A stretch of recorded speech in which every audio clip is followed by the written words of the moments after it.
సింహాచలం టెంపుల్కి వచ్చినాం. ఘాట్ రోడ్లో ఉన్నాం, కొండపైకి ఎక్కుతున్నాం.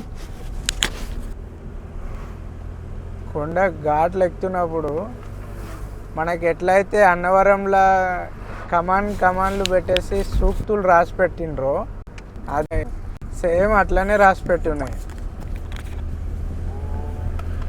ఒక్కొక్క దగ్గర మళ్ళీ కొలిది ఒక్కొక్క సూక్తి కనిపిస్తుంది. చూడండి, అది కాదు ముందర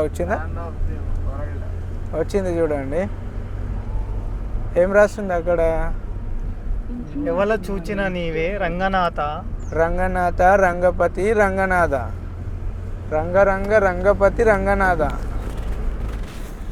హిమాచలం వచ్చేసినాం.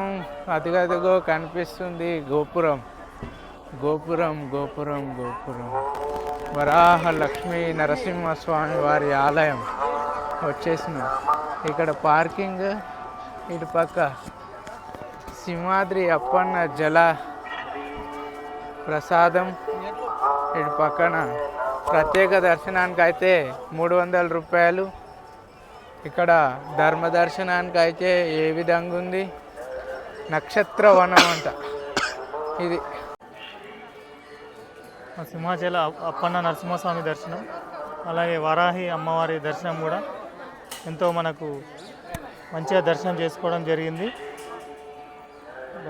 అలాగే గుడి కూడా చాలా పురాతనమైనది, బాగుంది, చాలా బాగుంది.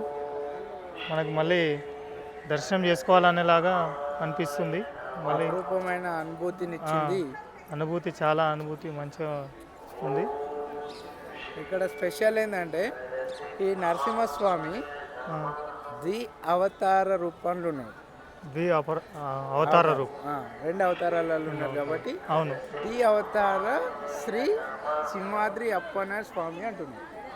అదే దాన్నే మన సింహాచలంని సింహాద్రి అప్పన్న నరసింహస్వామి లాగా.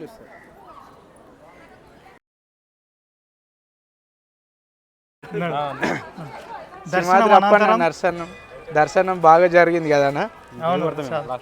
అవును, అది చాలా పురాతనమైన టెంపుల్ కాబట్టి అప్పటికేనే ఈ టెంపుల్ ధ్వంసానికి కూడా ప్రయత్నం చేసినట్లు ఉన్నారు. ఆల్రెడీ ప్రయత్నం చేసిండ్రు. మనకు అక్కడక్కడ విగ్రహాలు కూడా డ్యామేజ్ అయినాయి కనిపిస్తున్నాయి. అవునవును, పగిలిపోయినాయి, పగలగొట్టినట్టుగా మనకు ఆనవాళ్ళు కనిపిస్తున్నాయి. అంటే అప్పటి నుంచి కూడా ఒక హిందుత్వం ఇటువంటి సమస్యలు జరుగుడు అప్పటి నుంచే స్టార్ట్ ఉంది. అప్పటి దర్శనం కంప్లీట్ అయింది కదా అన్న. మళ్ళీ ఇప్పుడు నెక్స్ట్ అడిగి పోదాం. నెక్స్ట్ ఇప్పుడు మన కైలాసగిరికి వెళ్దాం. సరే, కైలాసగిరిలో మళ్ళీ కలుసుకుందాం. బాయ్.